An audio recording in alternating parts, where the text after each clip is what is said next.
My information since last year was that Ducati was not fully interested on him. And they told me, no, we are not in that direction. They were super, super, super interested on Pedro Acosta. They were crazy about Pedro Acosta, and that's where they're going. Welcome to the Paddock Pass Podcast. We have Steve English on the other side of the world. We're recording in Europe. He's currently in Australia for World Superbike testing. So we've drafted in a worthy replacement for this show. I'm Adam Wheeler. We have David Emmett and Neil Morrison as ever. And on this particular podcast, we're going to be previewing a little bit of the 2026 MotoGP season through some distinct categories. As I said, we've replaced Steve, and I'm delighted to welcome Fabio Quartararo's favourite journalist, Oriol Puigdemont, to the show. Uri, thanks for joining us all the way from Australia. So we know it's quite late for you. And how are things with Fabio? What's he having for lunch today? I have no idea. You should ask him, or probably, I don't know. Yamaha, maybe not. Quick, someone message Harry. Yeah. Just for some context, 2 years ago, you managed to tell us how much Fabio was earning. And then a couple of weeks ago, you managed to tell us where Fabio's going to be employed for the next couple of years. So, at this time of year, Uri, I mean, when you're finding out news like that, a kind of a silly season, and it's a sensitive moment for a lot of talks or contracts that have been signed and people don't want to talk about. How is it to sort of, break that news? Is it something that you write and you feel you have to check? Are you a little bit kind of paranoid before you push the send button? I'm still a bit, let's say I still have goosebumps it's something that I was working on for a few days, let's say a few weeks. And when I got enough inputs to write the story, from then on, there's been, Fabio talking, but not that much, not saying much. Yamaha talking, but not saying much. Honda, same. Let's see what the... A question for you, Uri. Were you surprised that it was Honda rather than Ducati? Because we know that, Fabio was talking to Ducati last time around, and I think there's been sort of like a general interest in Fabio from Ducati. And obviously what Fabio wants to do is win. And if you want to win, there's one bike that you can be pretty confident of winning on. So were you surprised that it was Honda rather than Ducati? Not really, because my information since last year was that Ducati was not fully interested on him. 100%. Yeah. So I was surprised as well when I got this information, but I double check and triple check, and they told me, no, we are not in that direction. They were super, super, super interested on Pedro Acosta. They were crazy about Pedro Acosta, and that's where they're going. Yeah, I think to me it really looks like Pedro basically took the place of Fabio for Ducati. They see, and I also think that Pedro is probably going to be a lot cheaper than Fabio as well, which we know is a concern for Ducati. I think that Pedro now is in a position where he can risk, and he's in a position, let's say, similar to the one Marc made in towards 2024 when he decided to break Honda's contract, getting and racing for free, riding for free for Gresini. So that's what Pedro Acosta is gonna do next year. I'm not saying that he's gonna race for free, but let's say the money was not his main priority. His main priority was the red bike. And in my opinion, that's why Fabio didn't want to consider, or let's say, didn't want to go to any satellite Ducatis. Is that a smart move from Pedro? Because we've seen how Marc Marquez's teammates do.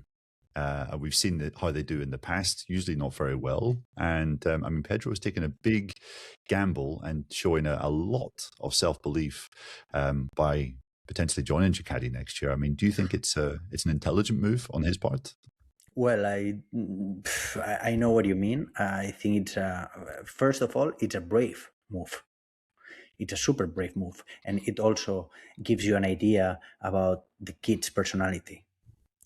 At the same time, I think it's a clever move long term. But I mean, I think that Fabio's position would be the same in Fabio's hands. So would be wise from Fabio to try to be Marc's teammate?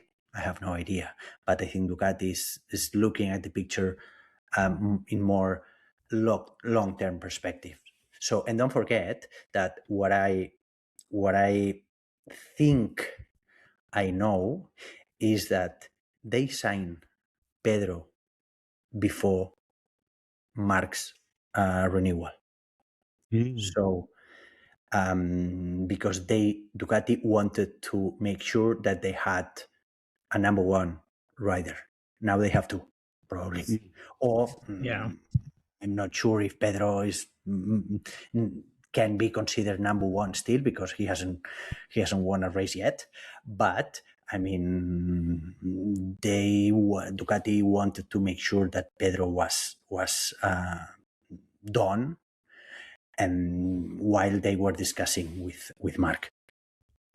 You have to wonder how long ago these things are signed off. I did an interview with Acosta at the Grand Prix of Catalonia, and we were in the Red Bull Energy Station, and we were on the ground floor. And during the interview, behind me, so like facing Pedro, De Linea came downstairs with a couple of other people as well from other manufacturers, and they'd obviously been having some sort of MSMA meeting or something.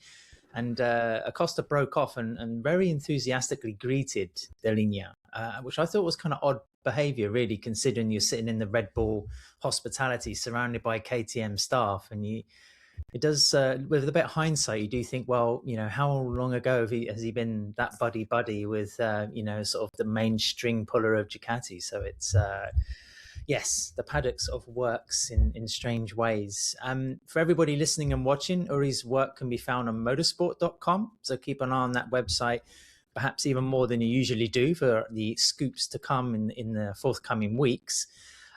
Just one more question on this subject, Uri, before we get into some categories on this podcast. When you break the news about a rider like Quartararo moving manufacturer, and then the first kind of material we see from him is like Dorna posting a video of him walking into the circuit saying, people are talking too much, you know, this is not true or something. I can't remember his exact words. Does it make you get a bit sweaty? Does it sort of make you think, you know? Always, but I mean, it has happened before. It has happened to me before. And at some point, I may get it wrong, but so far, I'm doing quite okay. And let's say, before running that stuff, I spoke with Yamaha. I give them a heads up.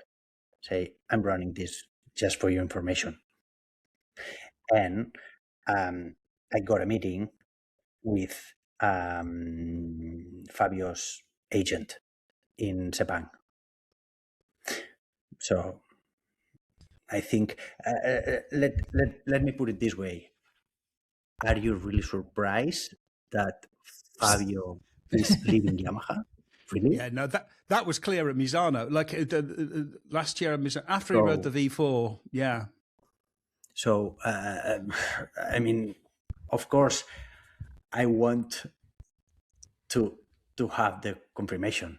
But in my opinion, it might arrive around June, July, knowing the Japanese and the respect that both Yamaha and Honda have to each other. Let's see how it goes. But it's something big from them. And that the respect for a Japanese corporation is huge, especially to another Japanese corporation. So unfortunately, maybe we will have to wait a bit to have the officiality, if that word exists, the confirmation of the sign. But again, I ask you, are you really surprised that Fabio is leaving Yamaha? Really? Yeah. I mean, he didn't say no. He just said that people were talking too much. But again, it happens sometimes. And at some point, I will get it wrong because everybody makes mistakes. Hopefully not this time. And not only with Fabio, but also with Martin. And so yeah. But the other thing is that people change their minds sometimes as well, because I've sort of heard things and written things, and then sort of 3 months later, I mean, it's usually not in a situation like this, but 3 months later you hear like, well, yeah, they nearly signed, but then they changed their mind and decided to do something else. So that's why in first place I wrote, it in the end is Fabio Quartararo agrees. I think that he might have signed a pre-contract, or a letter of intent. Yeah, it's they call it letter of intent, or memorandum of understanding, or something like that. But then it's just a previous step too. I don't see, to be honest, after what we've seen for the last year and a half and what he has said on the media, I think it's the most logical move from him. Also, I mean, you just have to give a look where is Yamaha at the moment with the bike. So yeah, I don't see any crazy thing on that. And Honda is getting closer and closer. They are still not there. They aren't still there, fighting with the top guys, but they are getting closer. The commitment is huge, and I think it's the most logical move. I'm not saying that I wrote the story based on my common sense. I'm not saying that I had some good base on what I wrote. But again, are you surprised about Fabio leaving Yamaha? I mean, and also his relationship with Pavesio is not easy. It's not easy. So, yeah. On the Paddock Pass podcast, we're backed by Renthal.com. Of course, they're masters in the off-road world, but if you need some grips, some bars, chain wheels, then head to Renthal.com for your street bike. Use the Fit My Bike tool to find exactly what you need for the motorcycle you have. Wherever you are in the world, use Renthal.com and the guys will be able to send the product straight to your home. So thank you to Renthal. Let's move on to our categories. Neil, we've talked a lot about the stories that Uri's breaking and mainly with sort of Fabio, but what's the silly season move that you think that nobody will expect or nobody's sort of forecasting? Well, I think there's been quite a few movements in the rider market which people weren't expecting. I mean, I think Martin to Yamaha is maybe something of a surprise. Alex Marquez maybe likely to go to KTM, as Uri's colleague Herman Casanova was reporting a few weeks ago. Also slightly surprising, perhaps. But considering what we know or what is kind of been out in the open, Maybe this isn't the juiciest or the sexiest silly season move, but I can kind of see some movement in LCR. I know Johann Zarco, for example, has a 2-year contract, has a contract for 2027. But when you kind of consider his results, when you consider his trajectory, and when you consider that of Honda's, and the kind of ambitions that Honda is showing as well, I could maybe see a situation in which Zarco was maybe paid off to go and ride in Honda's test team, or maybe go across to World Superbikes. So yeah, that's something. And maybe in his place, they make room for someone like Luca Marini, because there might not be any room at the in the Honda factory team. So yeah, I would say maybe Zarco, even though he's got a contract for next year, maybe that's something that could be worth keeping an eye on. So you're not planning to attend Le Mans this year then, Neil? I had heard that there were certain members of Honda management that were less than impressed that Zarco was given a 2-year contract, especially when things were going so crazy in the rider market and quite a few exciting youngsters were going to be available to maybe step up from Moto2. So, yeah, that is also something I think that fuels that suspicion. Regarding Zarco, I think that would be a super aggressive move if he's paid off to go to satellite team, because Zarco's contract, the negotiations were were managed by the Japanese, was on the Japan. So I don't understand why they signed Zarco for 2 years, and he was the Honda rider with the longest contract, and why they are blocking this position. But given that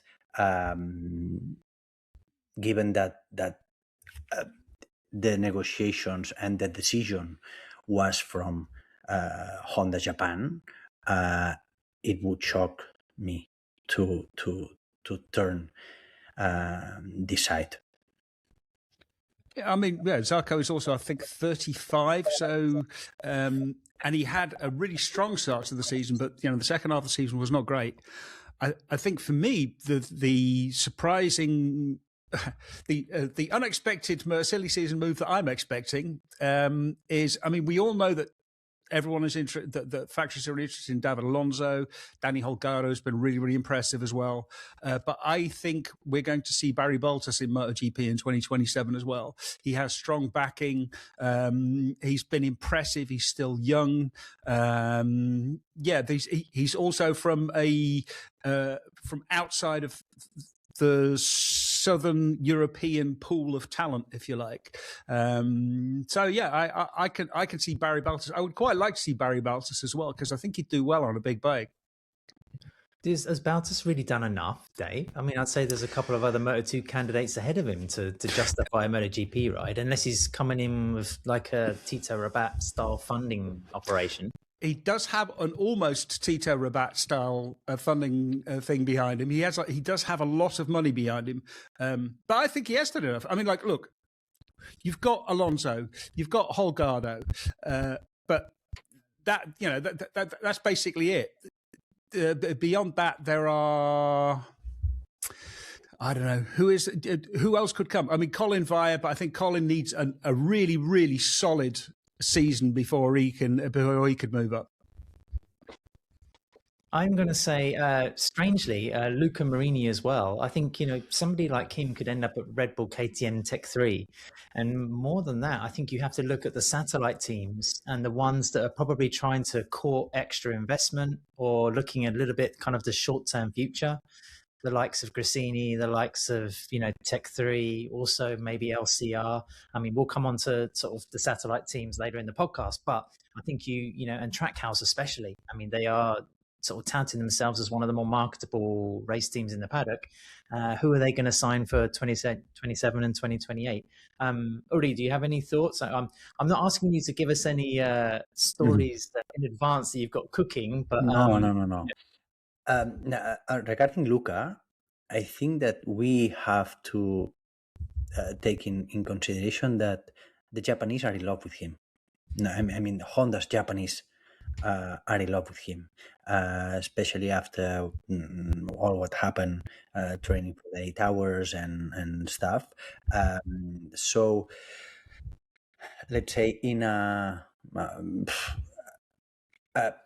performance wall, I think we would all agree that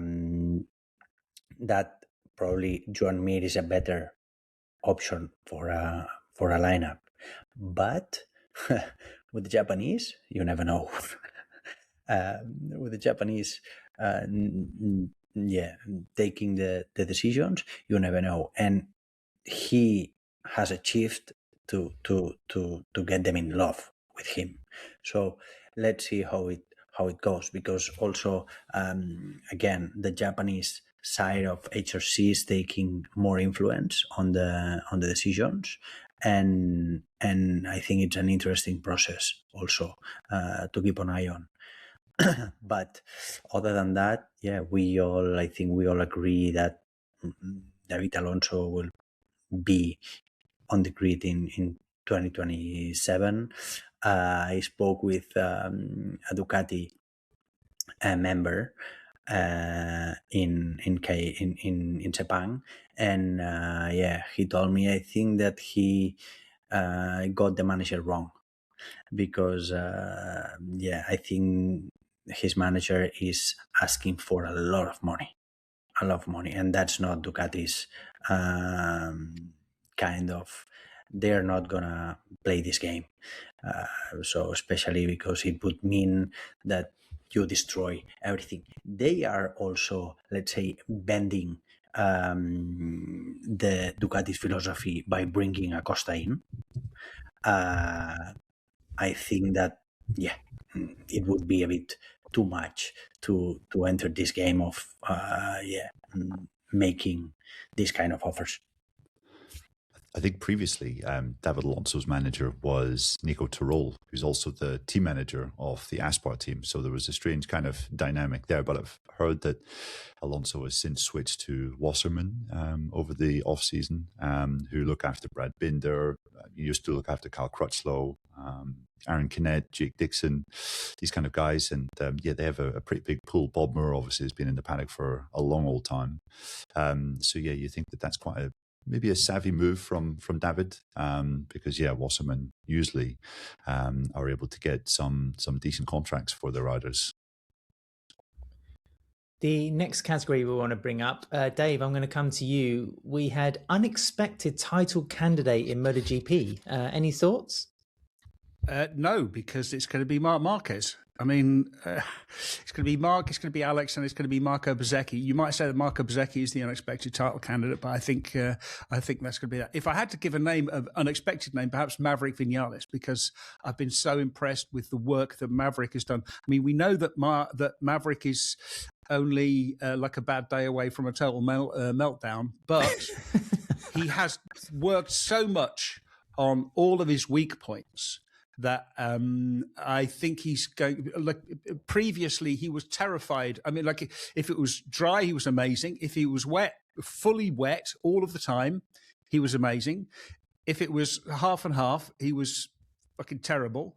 Like literally going backwards, things would go wrong, and he wouldn't be able to refine himself. And it does feel like, and I'm almost amazed that I'm going to say this, that Jorge Lorenzo has tweaked all the buttons that were missing in the puzzle that is Maverick Vinales. Well, you're assuming they're going to be pushing on, the whole season together. When the inevitable breakup happens, then that also may derail Maverick's bid. What I'm saying is, that the breakup will come late enough in the season that by then Maverick Vinales will be looking at sort of a top three. How many years have you been doing this job and you're still calling Maverick a title contender after one preseason test? I mean, come on, man. Like, have you not learned the hard way? Oh, hope springs eternal in the breast of man, as they say. Yeah. Also, Dave, you're completely dismissing my nomination, which is Pecco Bagnaia. And again, I feel I can get a little bit more optimistic after just one test. But I'd say that Pecco has to be counted in the title fight. Otherwise, if I have to go really left field, then I'll say Digia. pick someone else on a Ducati, but I think the Italian might be on the verge of his best MotoGP season. Uri, have you got an unexpected title candidate thought for 2026? I don't think unexpected is the right move to go in this circumstances. I think no, probably in 2027 we can talk about it, but in 2026 I don't think, unfortunately for the whole championship, I'm not expecting any unexpected. I think it will be more of the same of last year. I don't know how. As long as Marc is good on his physical condition, I think he will be there. I'm also super curious as you, Adam, about Pecco, because I think that he took some weight off his shoulders, and maybe he will ride more relaxed this year, knowing that he has nothing to prove, because he will probably have signed a new contract quite soon. I would say that it must be between them, and hopefully Alex will be there as well. I think it will probably be Alex's last chance to be at the level that he showed last year. So yeah, I'm also curious to see how he performs. Yeah, I think we saw Marc interviewed at the MotoGP launch in Kuala Lumpur. He was asked who he views his challengers this year to be in the championship, and he said Alex, Pecco, and Bezzecchi. And it's difficult to look really beyond that kind of quartet of names. I agree with Uri that Marc is the overwhelming favourite just based on what we saw last year. Don't think it's going to be quite as straightforward for Marc. I think, as I said on a previous podcast, one name I'm slightly surprised that no one's mentioned is Acosta. If I was picking 5 names to be in a sort of top 5 championship fight, I think Acosta would be in there as well. He was a pretty regular top 3, top 4 guy at the end of last year. And it seems as though KTM has made a bit of a step forward. It's slightly improved from then. And I think Acosta has matured and shown kind of consistency, which he definitely didn't have at this time last year. I think also physically, he's in a better place than he was 1 year ago. So I'm going to once more bang the Pedro Acosta drum and say that he could maybe be in the title fight. But he would fall in the kind of expected category for me. Unexpected, I maybe agree with you, Ad. Di Giannantonio might be a name that could spring a surprise. I've just slagged off Dave for making a crass judgment on the basis of Sepang, but I'm going to do the exact same thing. Digio was inside the top 3, I think, at the end of each day at Sepang. He's riding for his future. And he's also maybe in a similar situation to Alex Marquez a year ago, in that a year ago, Alex had a year just off riding the GP23. And when he jumped on the GP24, it was this huge step forward. And he felt that he had become a much better rider from his year on the GP23. That kind of honed his skill and his ability to be consistent. And, Digi, after his tough year on the GP25 last year, could be in a similar situation where he's now got, appears at least at the moment, like a much improved machine. So yeah, maybe as a bit of an outside bet, I'll go with you, Ad, and say Digi could be there. I think, but the problem with or for Pedro Acosta, no one doubts his talent. The trouble is, where are KTM? I think KTM have made a big step, but so have Ducati, and so I think have Aprilia as well. And it's going to be tough for Acosta to actually beat both the Ducatis and the Aprilias on a consistent basis. Well, after getting giddy with optimism, I'm now going to ask you for your 2026 disappointment. And I want a rider and also maybe something off the track. Uri, you first. Wow. Disappointment. It must be a person, or shoot for what you want. Wow. Is Yamaha too obvious? It's obvious, but it's not too obvious. I mean, yeah. I mean, given the inputs that we've had in Japan, I think we were expecting a bit more from them.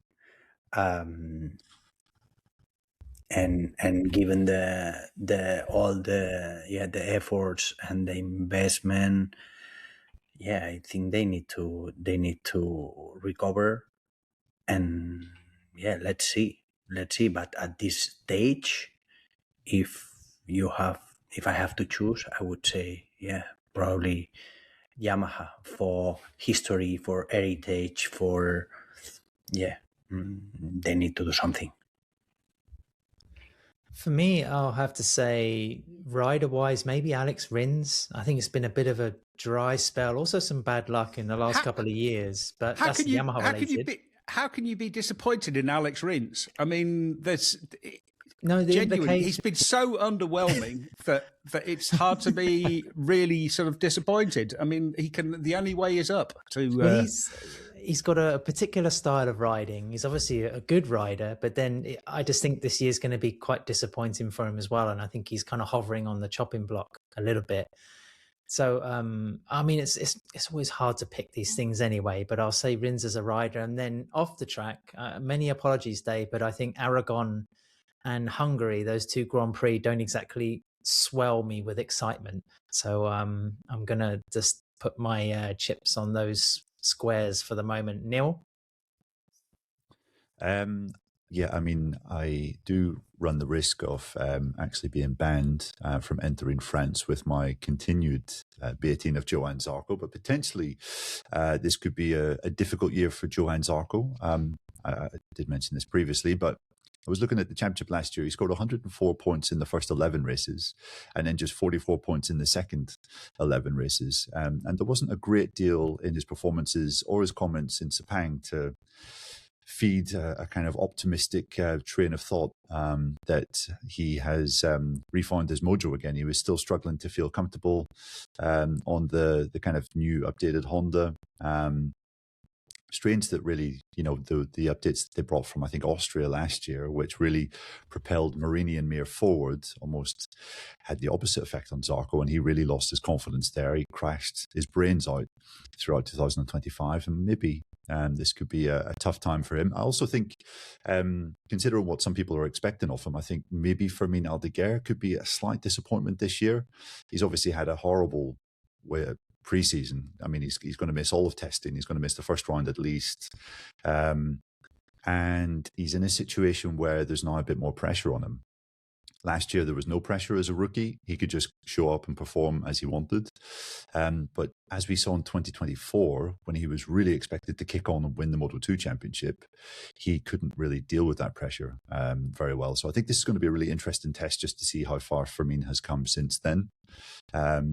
So, I think Zarco is the disappointing, and Fermin, it's a big question mark this year. Let's see how he can perform.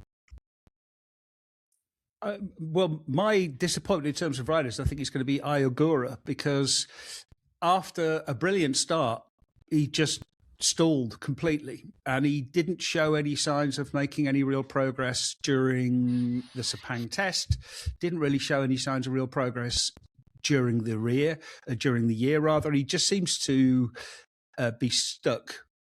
He's clearly talented. He's clearly fast. He showed that he can be fast, but he just hasn't made any progress. And I think that's got to be really, really worrying. And for me, in terms of off track, I think the biggest disappointment, I mean, Yamaha is the obvious one. They are so far behind, which is completely understandable because they are changing. I think that they had to change to a V4, but the change to a V4 is such a big change. I think everyone underestimates how massive it is, and they're paying the price. And they are going to go through 2 seasons of just sort of having to grit their teeth and grin and bear it and get through it. So the disappointment here is if Jorge Martin signs for Yamaha.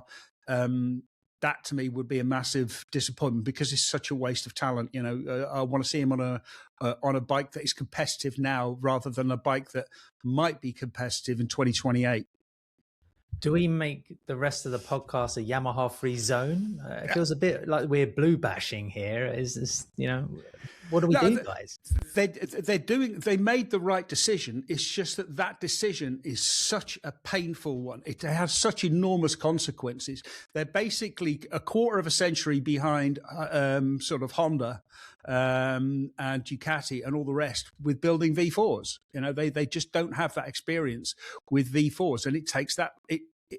In a sport which is at such a high level, where it's the smallest of details that make the difference, where everything else is so close. Because Yamaha, the V4 is actually pretty good. It's not that far off. It's just that being not that far off still puts them right at the bottom of the timesheets, because the difference between the top and the bottom is now a second rather than in the past where it used to be 2 or 3 seconds.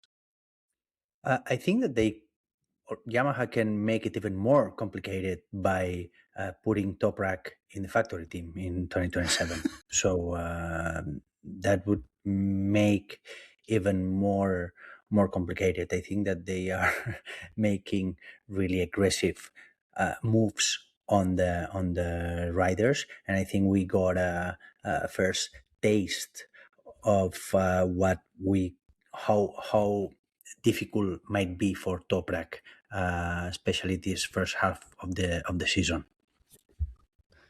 Well, that's just great, isn't it? The Paddock Pass podcast is now on the same blacklist as Oriol. Goodness, opportunities dwindling in the paddock already. You know what you do when you invite me. I do have to say about Toprak. Yeah, I think he's going to have a miserable 2026. But he just seems to have his eyes on the arrival of the Pirellis, and I think his fate will change once the Pirellis change, because the Pirellis are going to be a completely different ball game. Uri, what's going to be the best Grand Prix of 2026? Oof. In terms of what? Because, for example, I'm in love with a few of them. For example, I'm in love with Austin. I'm in love with Italy, Mugello. I'm in love with Portugal.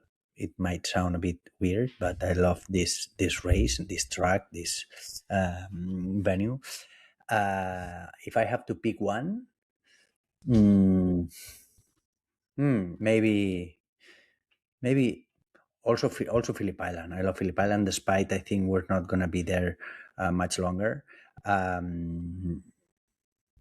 Yeah, I would say, let's say Austin. Okay. You just can't wait to see the baggers, can you? 100%. You read my mind.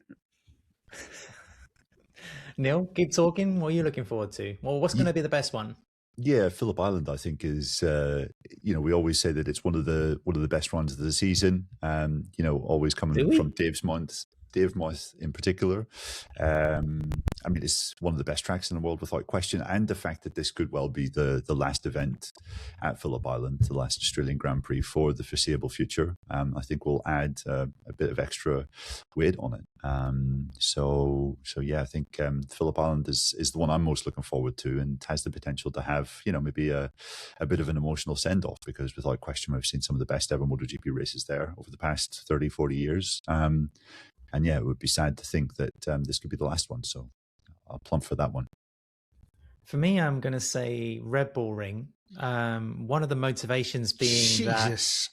No, it's one of the weaker circuits for Marc Marquez. I know it doesn't seem that way in 2025, but I think there is going to be a track where some of his rivals can get a bit closer than it's that one. And of course, it's a little bit later in the year, and for a Grand Prix that looked a little bit shaky in terms of its stability last year, I'll be curious to see if there are more fans. I don't think it's quite as close to, say, the Czech GP or the German GP or the Hungarian round in terms of scheduling. So I hope what is a very picturesque and quite a notable Grand Prix will actually gather a bit more strength this summer. Dave? Well, obviously I'm going to say Aragon. No, but silly.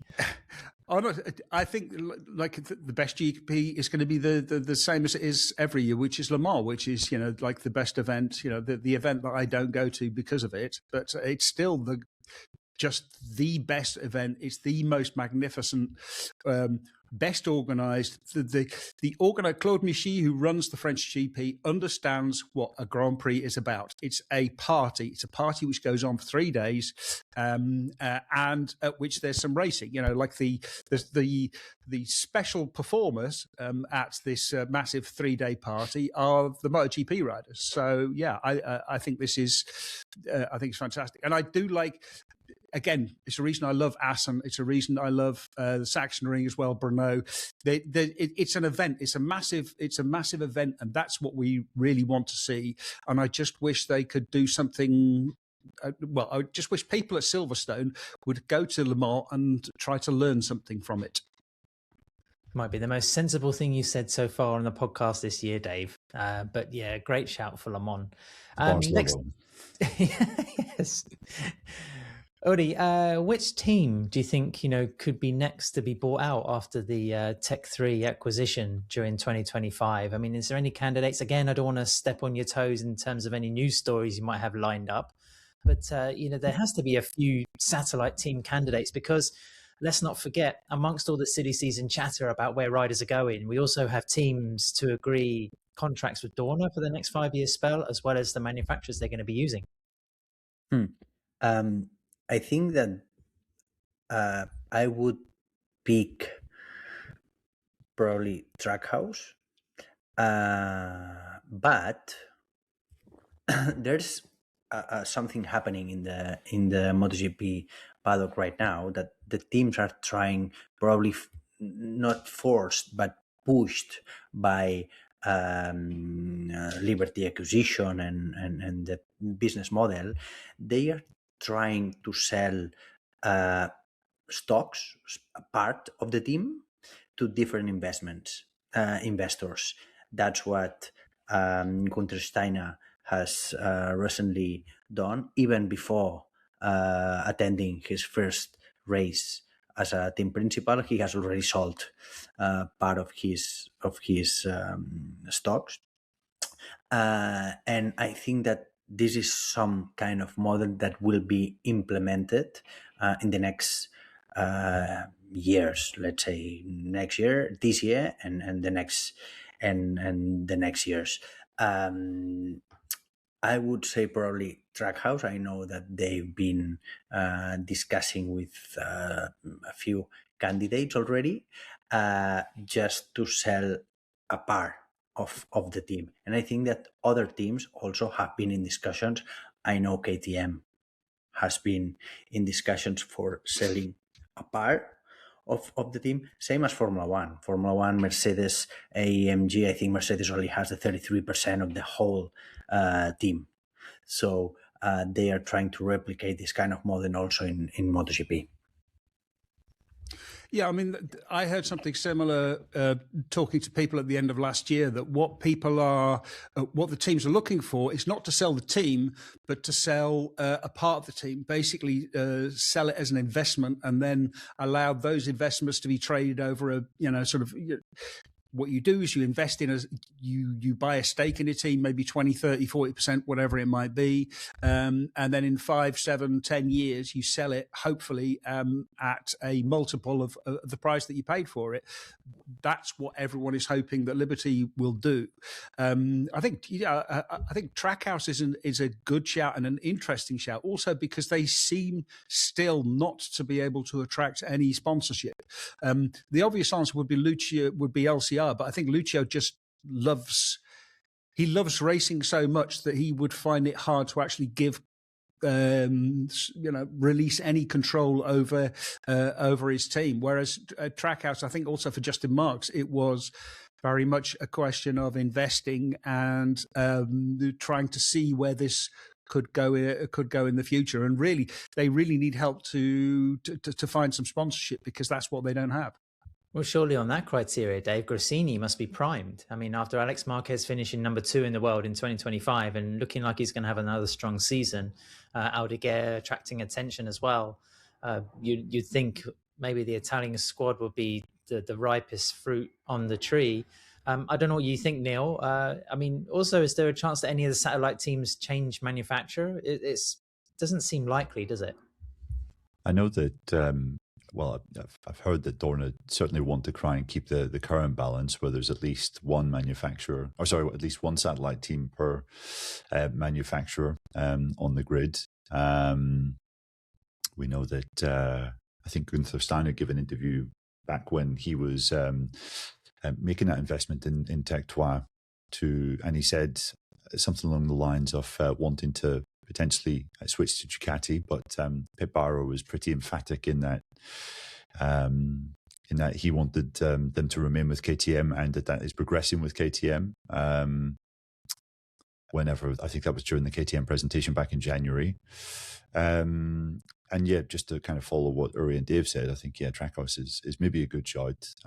They've obviously got, I think, 5 rounds of sponsorship from Gulf Oil, but still no title sponsor throughout the year. And, you know, Justin Marks isn't like a dyed-in-the-wool bike guy. He kind of was brought in to MotoGP in slightly strange circumstances when RNF was folding and in serious financial problems. And yeah, I mean, we've seen Justin at a couple of races, but you know, if you compare Trackhouse, the sponsorships that they're able to invest in NASCAR to MotoGP, I mean, it is night and day. They have some like proper blue chip kind of deals over in NASCAR, and that has not been able to be replicated in MotoGP thus far. So yeah, maybe that's a good shot. Regarding this, there's also another problem on team's point of view, which is that they don't actually own the slots. And this is a key part, is a key discussion point on the deal or the discussions that Dorna is having with them at the moment in order to sign the next Concord agreement or whatever you want to call it. So the teams say it's very difficult for us to sell part of something that we don't actually own. So, and I think that it's really, logical from my point of view. I don't know I don't have all the information, but I think that it's from outside, it looks logical to me that it's something that they wanna. It's the only way to give value to this kind of slots if you own actually them. Otherwise, it's very difficult to sell it. Guys, we're going to have to get used to calling them MotoGP Sports Entertainment Group. I mean, it's not quite the 2 syllables of Dorna, is it? Perhaps we could aim for MSEG, something like that. MSEG. MSEG. That sounds Japanese, Dave. I don't think we could quite abandon their cultural roots as well. Well, they've already abandoned their cultural roots. You know, I mean, like a Dorna is Dorna, I believe it's like a fishing boat from northern Spain or something. So abandoning that is truly abandoning the Spanish roots, and I think a sign that this is a different company going forward. Before we get all happy clappy again for a moment, another sort of slightly dismal category. Which riders do we think we'll be saying goodbye to after 2026? Is there any kind of standout candidates for anybody? Neil? I mean, we've mentioned a few of them. I think Alex Rins You can't say Johan Zarco. I mean, you sacked him off already and you put him into a court of arbitration. I do live with a French person, and this could make my current position slightly inhabitable. But yeah, Alex Rins, I think, will be. I mean, he'll have to do something quite remarkable, I think, to retain a place in MotoGP. I mean, Brad Binder as well is someone that I think, yeah, in his final year with KTM, and by the sounds of it, potentially out of the factory team as well. You do wonder about Binder's MotoGP future. Franco Morbidelli is another name that sticks out for me. I mean, has Franco done enough in his two years in VR46 Ducati to justify his place in MotoGP? I'm not sure. I did have 2 podiums last year, but for every podium, there was also a kind of head in your hands moment where you're thinking, what are you doing? Crashing into the back of Aleix Espargaro just before the race started in Valencia being a prime example. So yeah, those 3 names stand out for me. A come to Simon moment. Yeah, I have to say, I feel sorry for Jack Miller because his one deal cycle always seems to put his name forward for this. But I agree. I think Franco Morbidelli. I mean, he hasn't won a race since 2020. That's a long time. Miller last won a GP in 2022, and of course, but Franco does have the comfort sort of cushion of VR46, and if they boot him out, then you have to imagine that he really doesn't have any other place in MotoGP. But it will be a big season for the Italian. What's your verdict, Uri? I mean, who do you think is going to be going? I think I'm not able to add any other name than the ones that Neil put on the table. So I prefer this time to be Neil, who the one getting all the picks. Anyone else, Dave? No, I don't think there is. I think Raul Fernandez did enough at the end of last year, and he was decent in the test as well to actually keep his place.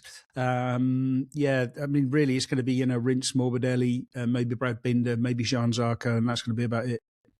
Okay, so what are we excited about seeing in 2026? Come on, Uri, you can give me some decent material here. It can be anything. It could be baggers. It could be, I don't know, a better media center. Give me some information. I mean, just can't wait to have the full grid for 2027. So, oh wow, okay, that's unfortunately, that's the thing. Well, I'm willing, I'm throttling for a surprise, to be honest, but I cannot see it now because otherwise it wouldn't be a surprise. But as far as I know, or as far as I suspect at this stage, I don't have. I don't. I mean, Ducati is so dominant at the moment, and I think that probably this year they will be probably even more dominant than last year. Let's see if we have a bit more, equality on the. I mean, we have more alternatives on fighting on top of the races for winning races. That would be the best for everybody. But I don't see any major surprise other than Pecco being there, Alex being there, challenging Marc. That's what, in my opinion, that's the best we can expect for. No, give me something more, please. Yeah. On that cheery note, I'm gonna. Well, I mean, it's a time of the year, I think, to be optimistic. And I mean, if you can't be optimistic in February, then I think you're in for a very long time, a very long year ahead. But there's a couple of things that I think could be really juicy. I mean, I do think that Marc is going to have to work for things a bit more this year. I'm particularly excited to see how Bezzecchi can try and take the fight to him over a season. Pecco's potential resurgence, I think, is a really interesting storyline. And if we see something like we did in Sepang, then that I think is good for the championship. It's what the championship needs. We need as many of the fast guys up at the front as possible. I'm really excited to see what KTM's potential is and the potential infight between Pedro and Maverick. I think that could be quite a juicy thing to observe. Jorge Martin finally getting a run of races on the Aprilia and finding his feet on the RSGP.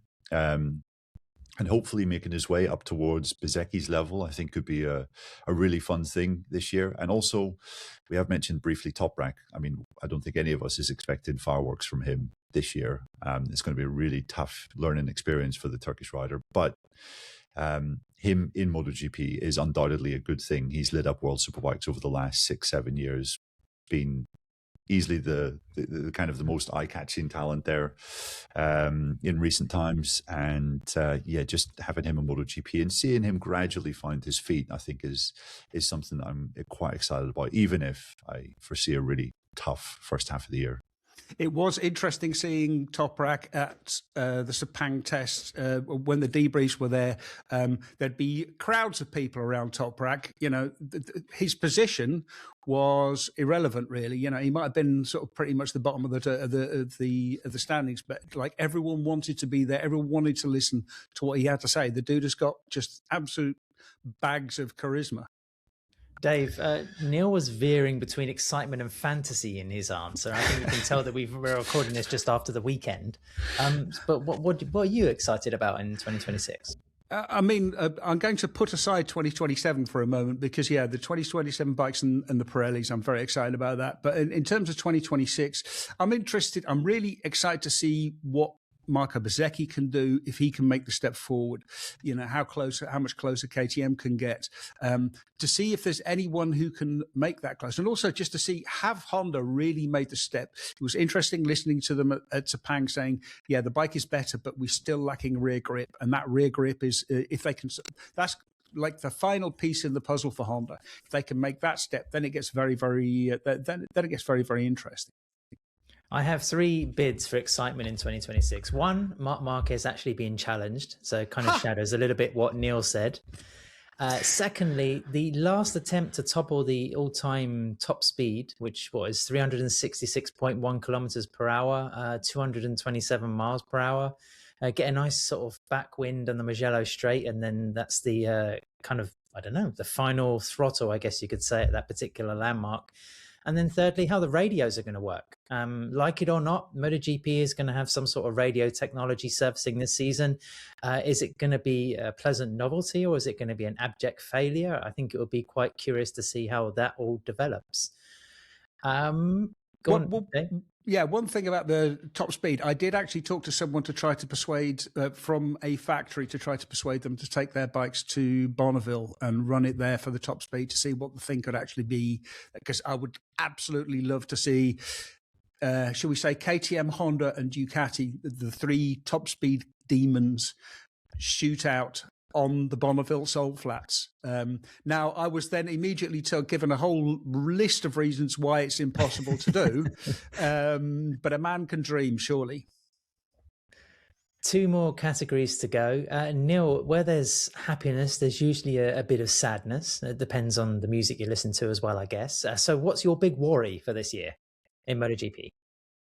We've kind of touched on them, and Uri touched on them as well. The big worry is that Marc just dominates this year like he did last year. And I think without last year, there was always this comeback narrative, and it was the final step in this comeback from horrible, career-threatening injury. And that was always something that fueled last year and made it exciting and I think fun for people to watch. But I think if he just dominates as he did for chunks of this year, as he did last year, it might get a little bit boring. Ducati dominating, I think, is another worry that I have. Yes, you could say that the 3 closest challengers to them have all made gains, but so did they, it appeared, in Sepang. The fact that they might just clear off and make everyone else look silly like they did in 2024, that is a slight worry. And also last year, I think we said at the end of last year, 2025 was really good for stories, but maybe not so great for racing. I think I counted 3 good sprints from last year out of 22, 4 really entertaining races from 22. We also had some other interesting races, but when the racing was actually really engrossing, I could count 4 from 22, and that's not an amazing hit rate. So I guess another worry is that the racing continues like that. Obviously, we're hoping that will change dramatically in 2027 when the rules change and we get Pirelli in. But there's a slight concern that in this final year of mad aero and ride height devices and Michelin's crappy front tire, that the show might be a little below par. But I really hope that I'm proved wrong on all 3 fronts. Yeah, it's a great point, Neil. I think we might be looking at the calendar a little bit more often if it is the case where the racing is quite static. But fingers crossed, we do get a bit of a show. My big worry for 2026 is the British Grand Prix and the future of. I think along with Assen, it's one of the most ever-present Grand Prix on the schedule. And Silverstone hasn't been empty year on year, but it sort of felt like it. And I really worry that we're sort of entering a phase now where British interest in MotoGP is an all-time low, even though it was quite encouraging to see Scott Ogden amongst the top 3 fastest in Moto3 tests at Jerez a few days ago. I don't think that's really going to be enough, even if Scott does win Grand Prix and has, say, an unlikely title winning campaign in that category. So I do fear a little bit for what is a fantastic venue, a lot of history, maybe it should be one of the pillars on the MotoGP calendar instead of course we have 4 Spanish-based rounds, and I think to miss the UK is something pretty significant. So that's my my main concern. Ori, do you have any big worries for this year? Well, again, I will copy Neil about the having to sell exactly the same kind of storyline than last year. But yeah, that's my biggest worry, because it will be difficult. And also another worry is that most of the teams will look at this 2026 as a transition year towards 2027. So they will probably start working. They have already started on working on 2027 bikes. But I mean, what's the point for some teams? I'm not gonna mention anyone in particular on keep working on the 2026 bike if they know that they cannot perform exactly the same than 2027. So they will probably switch the focus sooner than normal. So that's another worry from me, that we will actually have a proper transition year. Let's see if the riders can make the difference and can change that. But those are my 2 biggest worries. Dave, aside from which Grand Prix you might drop your motorcycle at this year, are there any other major worries that you've got on the? No, I really need to stop dropping my motorbike. That's my life goal for 2026 is not to fall over. Silverstone I think is a really good shout, because it's one of the absolute best circuits, motorcycle racing. It's one of the best motorcycle racing circuits in the world, after Phillip Island and Mugello. The biggest worry is just that the racing, as Neil said, the race is going to be dire this year. It's not going to be good at all because we're trying to sell this year to our listeners. You can't say that in the season preview show. It's going to be good. It's going to be really, really fantastic seeing the same procession of the same riders week in, week out. I'm really, really looking forward to it. But yeah, no, the racing is going to be terrible. Marc Marquez is going to be champion. We know all that. 2027 is going to be there. To me, the biggest worry is, so we're losing Phillip Island, which is truly. I mean, Phillip Island, Mugello. Move the date then. Move the date. That's all. They won't move the date because what are the lads in Blazers going to be doing in the period between the Melbourne race and the Phillip Island race? For the rest of the year. The reason it's in opposite ends of the calendar is to keep everybody busy. Losing Phillip Island, I think it's going to be a tragedy, and I don't know where we're going to go. What's going to replace it? Regarding Phillip Island, I think that there's another point of view that we need to pay attention to. With Liberty Media now on board, I would say that it's difficult to visualize an event like the Australian Grand Prix in a venue like Phillip Island.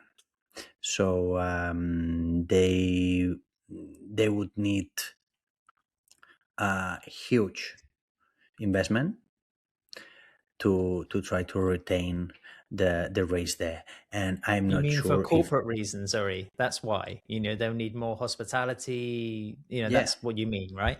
Okay.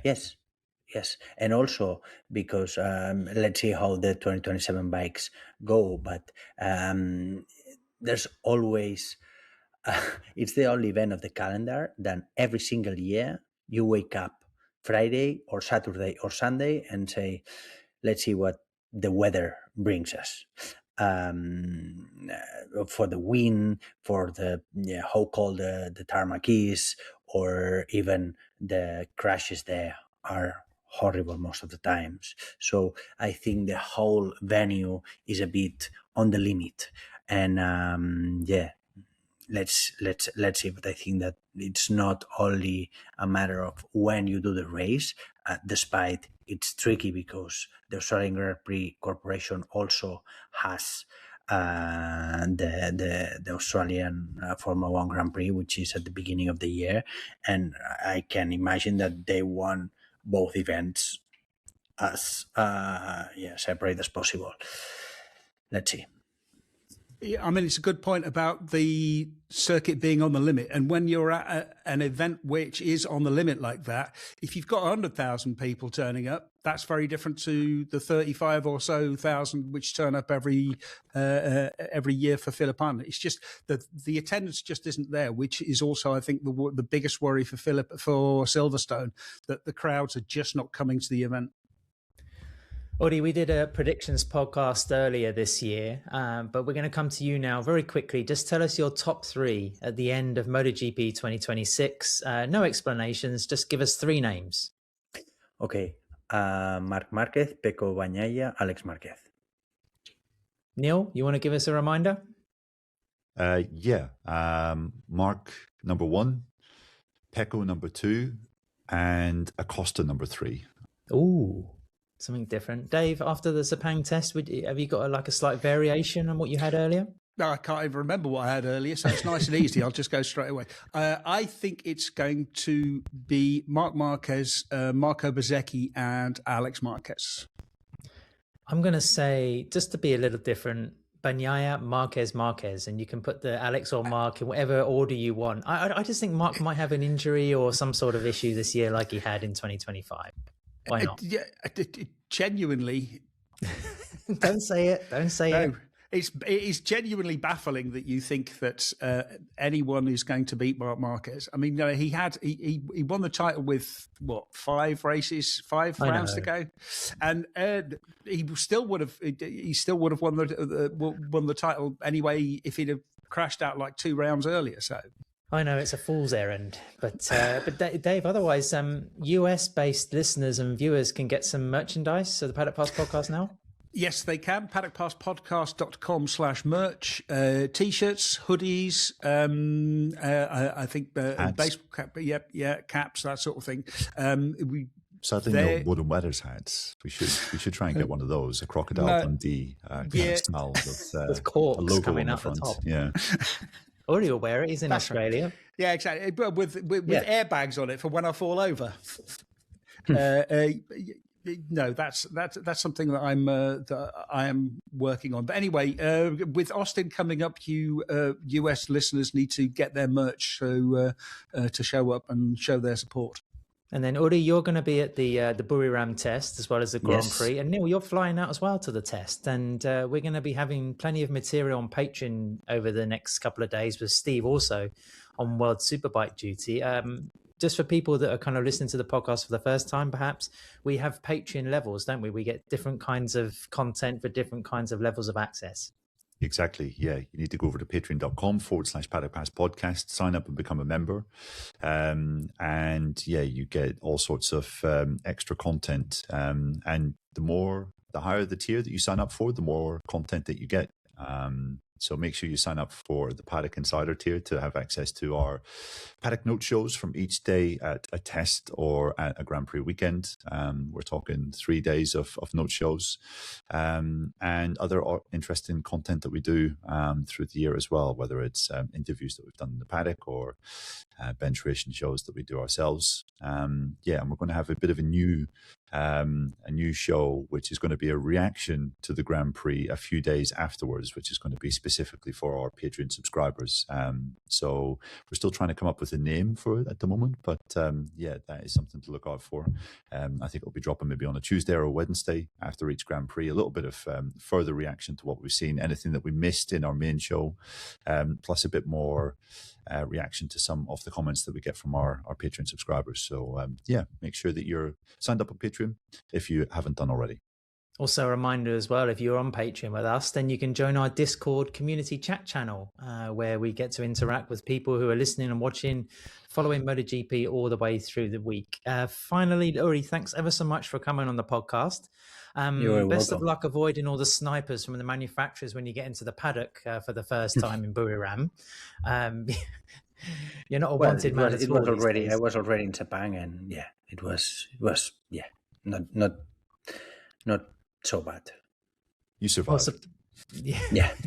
Sepang is probably a place where you need a cold shoulder as well, so it's not a bad thing. But thank you, mate, for coming on the podcast and for lending us your insight. My pleasure. You're welcome as always. That's it, My everyone. pleasure. We'll be back with a show again next week.